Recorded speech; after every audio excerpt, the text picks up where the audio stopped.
I need suggestion. Which country is better to apply for asylum? UK or Canada? I am married and my friend and my husband physically and mentally abused me and have history of cheating. I have all of the proofs that he abused me and I have an infinite child. Can I go on visit and apply for asylum? लेकिन जो asylum है वो आप mentally torture या इसकी वजह से नहीं हो सकता। वो सिर्फ एक ही वजह से होता है कि अगर आपको आपकी ज़िंदगी को पब्लिकली या सोशली वहाँ पर ख़तरा है, पाकिस्तान या किसी कंट्री में भी ख़तरा है, तो आप दूसरी कंट्री में असलम ले सकते हैं।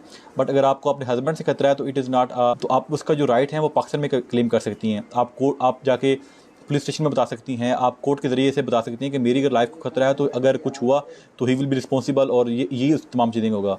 और अगर वो आपको चीटिंग हो रहा है, टॉर्चर कर रहा है, तो आप उससे सेपरेट हो जाएँ और रेजोल्यूशन ऑफ मैरिज पे जाकर आप उसको आपके पास ये एविडेंस बताएं और आप वहाँ से सेपरेट हो जाएं।